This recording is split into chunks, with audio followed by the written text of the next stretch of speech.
Okay, so supporting our students at school. So first thing to do is where to start is making sure that we are informed of what this looks like. What is this disease? What does this look like? Where do we get this information? There are a lot of resources out there, and like we try to encourage all of our parents, WebMD is not always our best source. So we, Johns Hopkins, Pandas Network, Mayo Clinic, there lots of scholarly websites that have lots of information about this disease, the progression, signs and symptoms, things we should be considering, current treatment plans.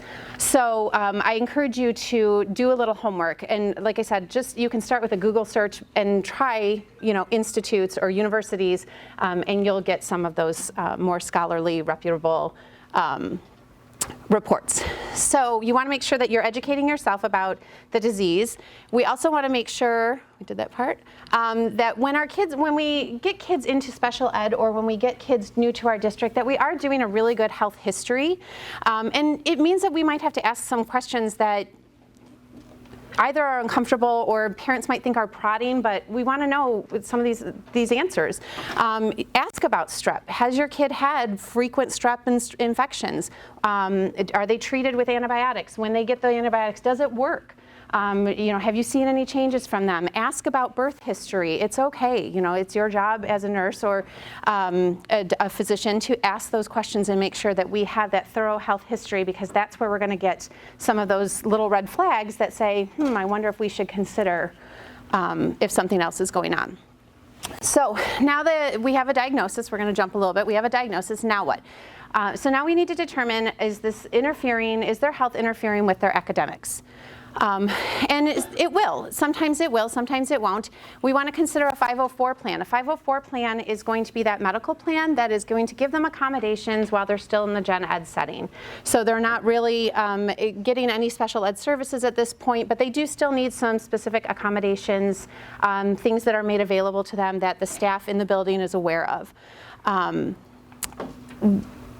They may also require a domain meeting to determine if they do qualify for special ed. So if you go to a domain meeting, you're going to have your whole team there. And I want you to remember that the whole team is your psychologist, your administrator, the nurse, but it's also the parents. Parents are part of your school team. They are a very important part of the school team, and they are going to have a lot of information that you may not have, particularly if this is a first domain or if this is a new diagnosis. The special ed evaluation, I really wish I had my notes on here because I had some really great things on there. The special ed evaluation is going to involve a lot of different pieces for a kid who's new to special ed. So you're going to have a psychologist evaluation. They're going to do maybe some testing to determine is there any cognitive deficits going on.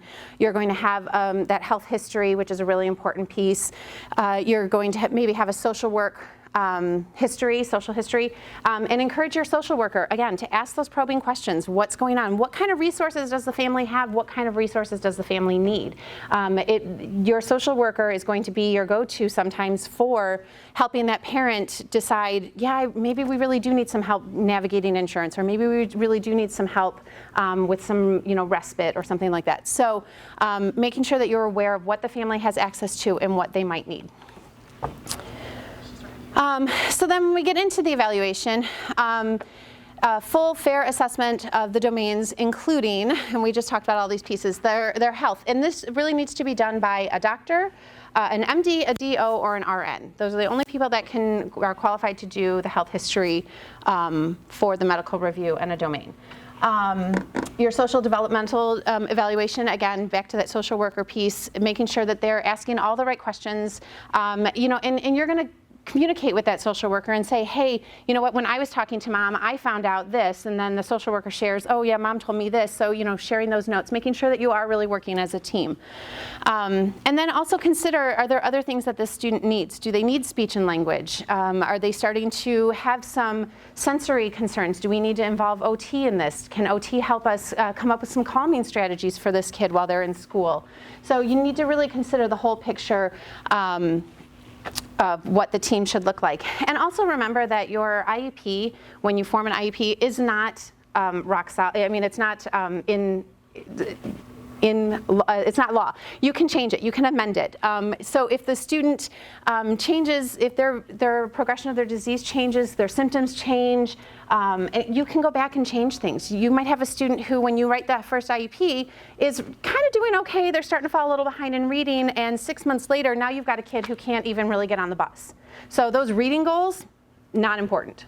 We need to go backwards and look and see, what does that look like for this child at this time.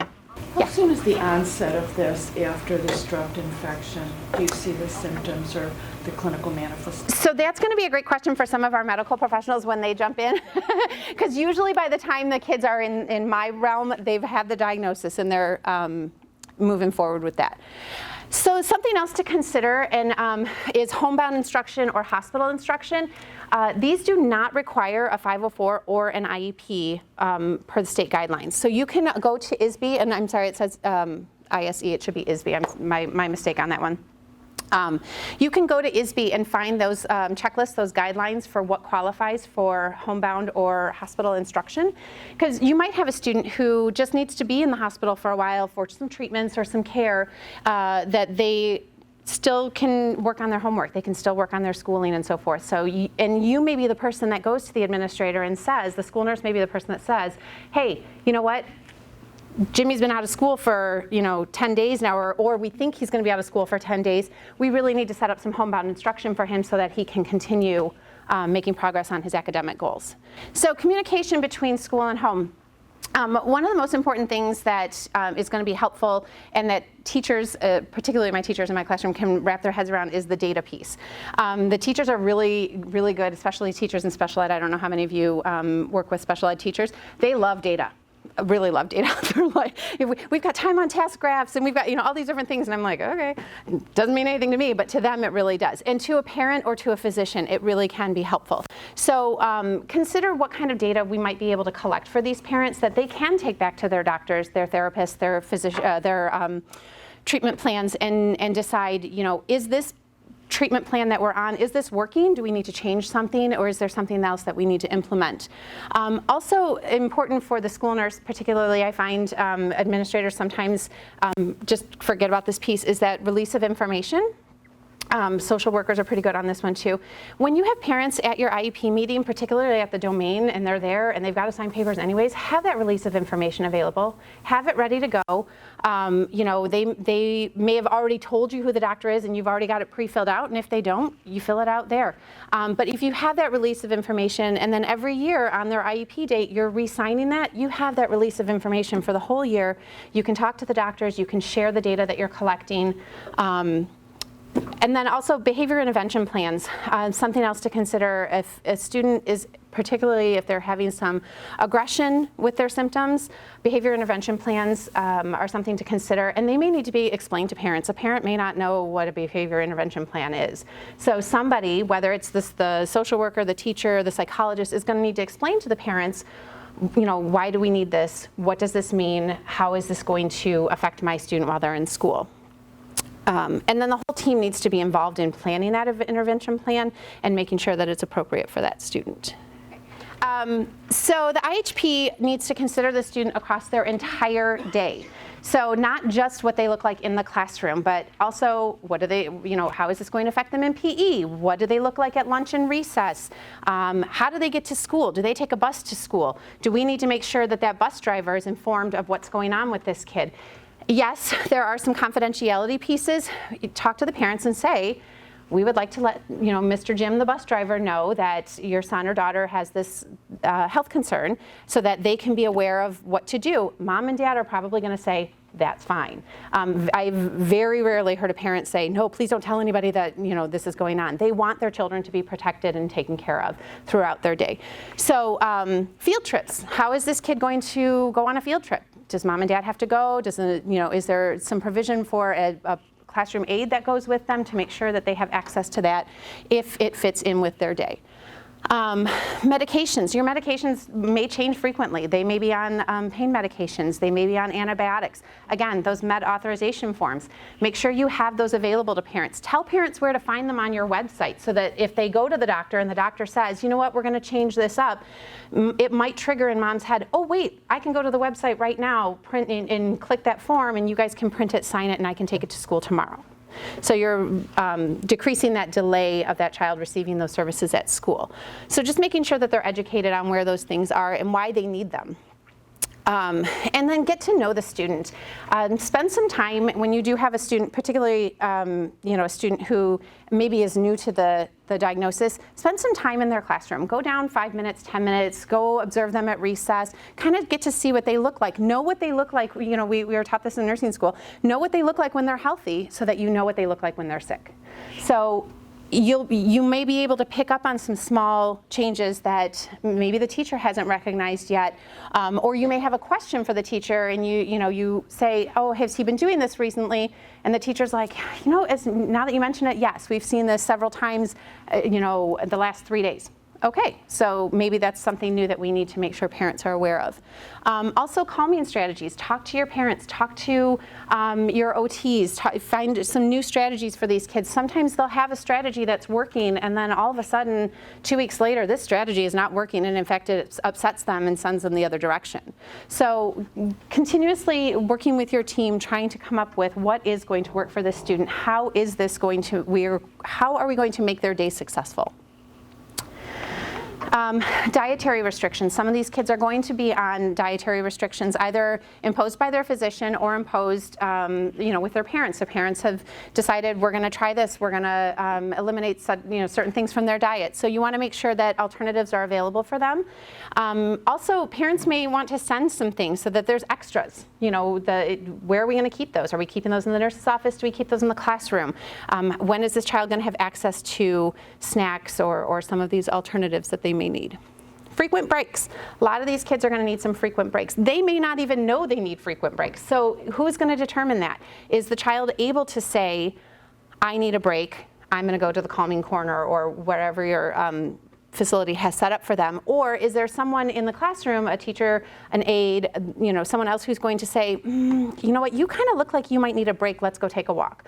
So what is the plan? How are we going to set this up for this student to be successful? And then where is that child going to go? Where is a safe place that this kid can go and maintain their dignity?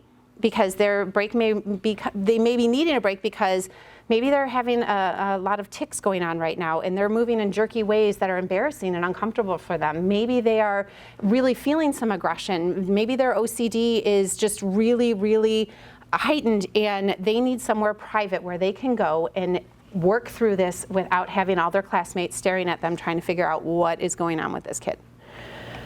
And then infection control, always a concern in any school, but particularly with these kids. Hand washing reinforcement. So if you've got a student in your classroom that has PANDAS, talk to the teacher and make sure that they have a plan that every day when we come into school, everybody in the classroom, we're going to line up, go to the bathroom, wash our hands. And then every day before lunch, everybody's going to line up, and many of you probably do, but it may require incorporating some extra hand washing times in their day just to kind of help keep that under control. And then cleaning their workspace as well as shared items in the classroom. I know a lot of classrooms have shared computers. They have shared equipment, glue and scissors and things like that. How are we cleaning those on a regular basis? Who's responsible for that? Is there a teacher's aide that does that? Can that be are the children old enough that could be part of their job where, every Friday we wipe down, the glue bottles or something, and anything that needs to be cleaned needs to be cleaned. And then your communicable illness notifications. So make sure that when parents are calling kids in sick, someone is asking, particularly if you have a PANDAS student in that classroom, why are they homesick today? Do they have a fever? Oh, they were diagnosed with strep yesterday. Okay, thanks for letting us know. Ask those questions. And then there's also, and I think I'll get to it in the next couple of slides, there are some resources about sending that information home to other parents so that parents are aware. Parents are an important part of the team, like we talked about, and parents need to be transparent a little bit with the staff to make sure that they're providing the best information to the staff so the staff can provide the best information back. So what symptoms are you seeing at home? What's different? What's new? Is anything changed? Treatment plans, the doctor is suggesting this. A lot of times parents will come to you and say, should I do this? And you're like, I don't know. So help them kind of go through some of those pieces and see, does this feel like it would be appropriate for this child? Nutrition considerations, sometimes the kids just don't want to eat. Okay, well, what are we doing? How are we going to help make sure that they have enough energy to get through their day? What can we provide to make sure that these kids are being able to get through their day and be successful? And then asking parents occasionally, what do you need from the school team? A lot of times parents are giving to the child, giving to the doctors, what do they need? And maybe there's something that we can provide for them, even if it's just somebody to sit and listen for 5 minutes to what they're going through. And so then jumping into parents and what they're going through, it is a really big deal for parents, and it's really important to accept their emotions as valid. These parents are struggling with a lot of different emotions. They are going to be frustrated because they can't help their kid. This isn't just, give them some Benadryl and they feel better the next day. So they're frustrated. They're tired. They're getting a lot of information. They're angry. Why didn't we see this earlier? How come somebody didn't recognize this before? Parents have a lot of different emotions around this condition, and we want to make sure that we're recognizing them and accepting them as valid emotions. Providing referral to support groups is really important. Parents like to know that they're not the only people in this, and clearly due to some of the advances on Wendy and some of the other people, there's a lot of different resources out there for parents to connect and talk to other parents and find out what other families are going through and how can I be supported. So help them find those, whether they're online or in person. And then anticipatory guidance. That is one thing that I have learned in special ed that parents can't get enough of, is that anticipatory guidance. They don't know what they don't know. Parents really, you walk into a meeting and you're like, so how about, can we provide some data to your doctor? And they're like, I don't know, can you? So they don't know. They don't know what they would need. Parents don't know if they're going to need that data. They don't know if they, like I said, the release of information to make sure that we can talk to the doctor and get that information, or if there's a change in prescriptions, we can just call the doctor and say, hey, you know what, Mom said that you changed his meds. Can I fax you the med authorization? Can you sign that and send that back to us and we can start that today? Great. Parents don't know that that's available to them necessarily. So provide that anticipatory guidance. Also, when you're in IEP meetings in particular, pay attention to your parents and what they're hearing. Because sometimes our administrators and our really expert teachers start talking, and parents then get this look on their face like, I have no idea what these people are talking about. You start talking about, like I say, instead of saying behavior intervention plan, somebody says BIP. What's a BIP? I don't know. So try to remember that parents are, while they're a part of the team, they don't speak all the language we speak. So remember to bring it back down for them so that they can digest all of that. And then parents are being really inundated with a lot of information. There's information all over. I mean, we all know, again, Google, everything you read on Google is true, right? So parents are reading Google, they're reading, all this information their doctors are giving them, they're talking to their insurance companies. They have so much information swirling around in their heads. It might be helpful. You may need to sit with a parent and say, okay, let's slow down and let's just do one thing at a time. Let's start here. Let's tackle one thing that we can tackle. And just kind of help them realize that they are the navigator of this ship and that they need to be the ones to separate out all these pieces. High levels of stress. Parents may be experiencing high levels of stress. Some of these parents are just plain exhausted. They are tired. These kids don't sleep at night sometimes. Sometimes they sleep all night and parents are worried. They're like, why has he not gotten up in 18 hours? So parents are exhausted. They are stressed out. They are trying to figure out, how are we going to explain this to our family at Christmas time that, we can't come to any of the festivities because it's too stressful or too difficult for our child? How do we explain to our neighbors what's going on? Do we need to? What are our priorities? If there's other kids in the house, how do I divide my time? Now that I have this child that is sick and is requiring so much of my time, how do I make sure that my other kids are getting what they need as well. Oh, and by the way, I have to be at school at 9:30 for an IEP meeting that might be an hour and a half long. Okay, we're done with the clicker. So just making sure that you're really being respectful of the parents and their needs and supporting them and making sure, because they are the lifeline for this student. So, excuse me, so making sure that you are, like I said, accepting their emotions, considering all their feelings, asking them what they need. Those are really important pieces. And having the communication in place, how are you going to communicate with parents?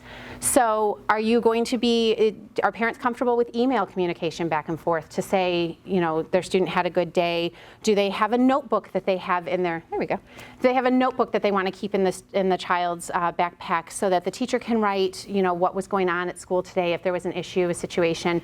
How are we going to communicate those things? How are you going to let parents know when there is an illness in their classroom? Because they will need to know if there's an illness in their classroom to communicate that information back to their doctors, whether or not their child needs some additional medications or treatments. So having a plan in place of how you're going to do that. Is it going to be phone calls, emails, notebooks? You know, what does the parent prefer? This is what I was mentioning earlier. Pandasnetwork.org has a great letter on there, a template that you can use to send home to the other kids in the class. It goes home to parents that says, hey, you know, we have a student in our classroom who has a pretty serious illness, and it would be really helpful when your child is sick to let us know and give us this information. And it's in a very, you know, diplomatic way. Obviously make sure that goes through your administrator or your legal team to make sure that they're okay with that. But it doesn't do any names, it doesn't indicate anything beyond, we really just need to know when your kid is sick and why they're sick. Again, making sure that that student has an available space to rest, somewhere calm and quiet, and how they're going to get there, what's available in that space, who's going to be with them while they're in that space. Is it the nurse who's going to be with them, and can she stay with them the whole time, or will she be called? If she gets called to something else, who's going to come in and be with that child, because we're not going to leave them alone. And then available treatment for the symptoms. I mean, your treatments are going to be obviously any medications that the child needs, but also sometimes it's just some comfort measures. You know, do they need an ice pack to feel better? I was just telling a story. I have a student in a totally different program who he's convinced that ice packs cure everything. He had a sore throat the other day, and the teacher said, do you want an ice pack? And he said, yes. And he took the ice pack and held it on his neck like this. You know, if it makes them feel better, it makes them feel better. And then again, those sensory needs. Sometimes dark is better, sometimes it's not. Sometimes that's scary for kids that have some OCD things going on. So what is going to be a good sensory needs for them? Do they like weighted blankets? Do they not? And again, this goes back to those conversations with parents. What are you using at home? Maybe you're using things at school that the parents don't know about, and you tell the parents, you know what, we gave him a weighted blanket and he loved it. And mom's like, sign me up. So making sure that communication piece, because, and again, these things will change. What works one week isn't going to work the next week. So making sure that you're communicating back and forth as a team. So then my last slide was just my information. And then the resources I use, there is information on ISB about the 504s, the homebound hospitalization plans, and then I used information from Pandas Network, and the NEPANS is the New England PANS Pandas Association, and they have really great information on their site. They have posters that you can print, they have flyers you can send home, some really nice information. It's updated pretty regularly because the stuff that's on there wasn't on there last year when I did this presentation. So there are new graphics and things like that to make it a little bit relevant. Anything else? Nice job.